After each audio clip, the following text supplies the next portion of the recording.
Hola, buenas tardes. Mi nombre es Iberio Contreras Díaz. Soy médico residente en urología del Hospital Nacional Guillermo Almenara Irigoyen.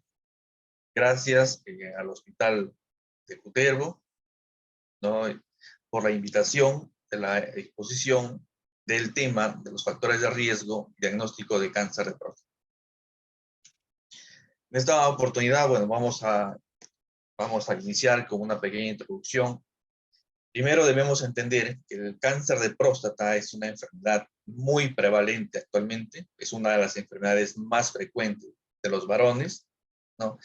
Y que muchas veces no se explica con certeza, ¿no? Por qué algunas personas hacen cáncer de próstata y otras personas no hacen cáncer de próstata.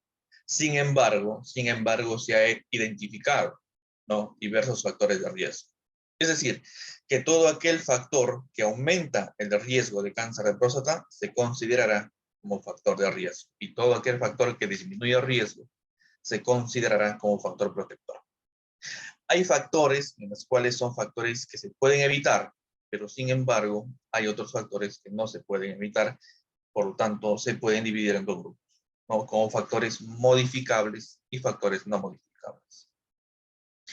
Entre los principales factores de riesgo, los no modificables, tenemos tres que actualmente son los más importantes. Y el principal factor de riesgo para cáncer de próstata es la edad.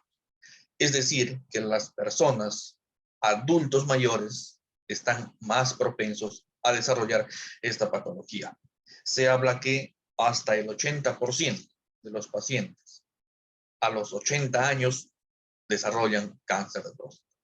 La historia familiar de cáncer de próstata también se ha visto acá, ¿no? Las mutaciones genéticas, ¿no?, familiares de primer grado están relacionados también con el cáncer de próstata. La raza, específicamente la raza negra, ¿no? Se ha visto en los estudios que se han hecho que la raza negra es la raza justamente que mayor cáncer de próstata desarrolla.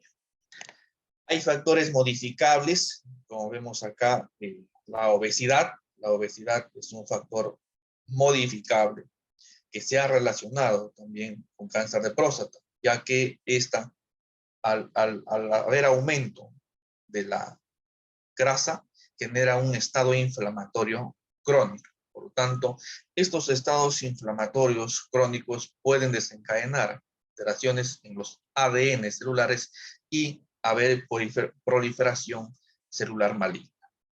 La hipertensión arterial también se ha asociado a mayor riesgo de cáncer de próstata. El diagnóstico, nosotros debemos recordar que la mayoría de cáncer de próstata son adenocarcinomas. ¿Y qué quiere decir adenocarcinomas? Que son cánceres que se originan en las glándulas. Es decir, que la próstata es una glándula. Por lo tanto, la mayor frecuencia son adenocarcinomas. Y si nosotros lo dividimos en zonas, la mayor parte del cáncer de próstata se desencadena en la zona periférica. Es decir, por ello, hay muchos pacientes que han sido operados, ¿no?, por hiperplasia prostática y han desarrollado cáncer de próstata. Y muchos de ellos piensan, ya se les operó, nunca van a desarrollar cáncer de próstata en el camino. No, pero nosotros sabemos que en las cirugías prostáticas, la zona periférica no se toca, ¿no? Solamente esta se saca cuando son cánceres de próstata.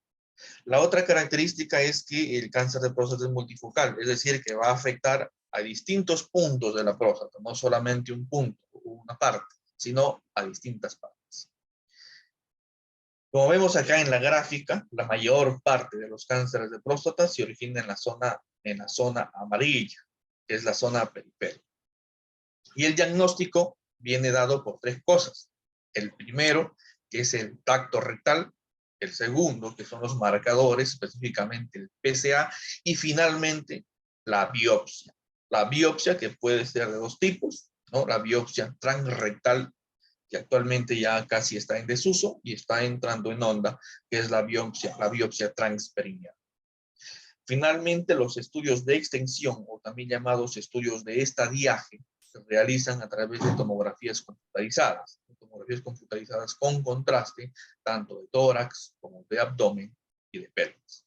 Y para ver diseminación ósea, se realizan las gammagrafías óseas, teniendo en cuenta también que puede ser de importancia las resonancias magnéticas. Muchas veces el diagnóstico se realiza de forma incidental. ¿Qué quiere decir de forma incidental? Que un paciente va a la consulta por alguna otra cosa y se encuentra un parámetro alterado, ya sea el tacto rectal o el PSA. Y por lo tanto, se realiza una biopsia de próstata y se encuentra un cáncer de próstata. También se puede diagnosticar mediante exámenes de rutina, es decir, en pacientes que ya tenían controles anteriores y van cada cierto tiempo, ¿no? Y en alguno de esos exámenes se encuentra ya sea un PSA aumentado o un tacto rectal positivo. Y finalmente también podemos diagnosticar cánceres de próstata en pacientes sintomáticos, ¿no?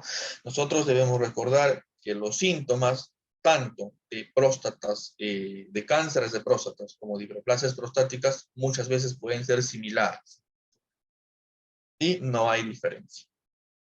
Entonces, el cuadro clínico, recordar que muchas veces estos pacientes son asintomáticos, no tienen ninguna molestia. Si tienen molestias, pueden tener sintomatología obstructiva baja, como por ejemplo el chorro débil, el chorro entrecortado, el goteo terminando la micción. Pueden tener síntomas irritativos, ¿no? Como orinar a cada rato, orinar bastante por la noche, eh, puede haber sangrado, y cuando ya hay diseminación ósea, es frecuente también que haya lo que son fracturas. El tacto rectal es un examen que actualmente se usa, ¿no? A pesar de que con el paso del tiempo ya ha sido un poco desplazada por la ecografía, pero sin embargo es una herramienta importante y la cual nosotros usamos a diario. Las características del tacto rectal, bueno, que es no doloroso, es barato, ¿no? Recordando que la ecografía tiene un costo adicional. Idealmente nosotros recomendamos en personas mayores de 50 años, es decir, que todo varón mayor de 50 años tiene que realizarse una evaluación prostática mediante un tacto rectal y un PSA. Y en aquellos pacientes o aquellas personas, varones, que tienen antecedentes de cáncer de próstata de primer grado, ¿no? Deben realizarse un tacto rectal y un PSA a partir de los 40 años. Y todos los pacientes con síntomas urinarios. El PSA también es un examen auxiliar que se usa para diagnosticar o tamizar, ¿no?, la detención de cáncer de próstata. Recordar que es una proteína. La proteína tiene una función, básicamente es licuar el semen. Recordar que también esta proteína puede medirse, ¿no?, en sangre. Es una prueba barata y, sin embargo, recordar que es específico de la próstata. Ya es específico de la próstata, pero sin embargo, también puede elevarse cuando hay alteración de otras estructuras. Si bien es cierto, es específico de la próstata, pero no toda elevación de PSA es indicativa de cáncer. Por eso es que también hay la sospecha clínica. Recordar que el valor de PSA va entre rangos normales de 0 a 4. Entre 4 y 10 se conoce como una zona gris, ¿no?, o zona de sospecha baja, y a una zona de sospecha alta es cuando el PSA es más de 10. En estos casos, cuando el PSA más de 10 es indicativo de biopsia. Y cuando el PSA está entre 4 y 10, se tiene que calcular otros parámetros, ¿no?, como por ejemplo la densidad del PSA, el índice, ¿no? Y de acuerdo a los resultados, nosotros podemos indicar a un paciente biopsia o simplemente observación.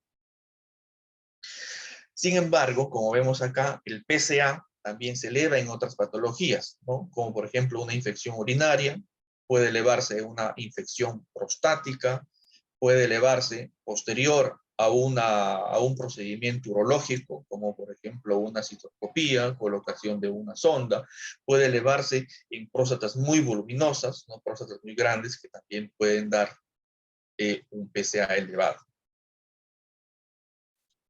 Entonces, en conclusión, nosotros tenemos que entender que los principales factores de riesgo conocidos, los más estudiados para cáncer de próstata, son factores no modificables.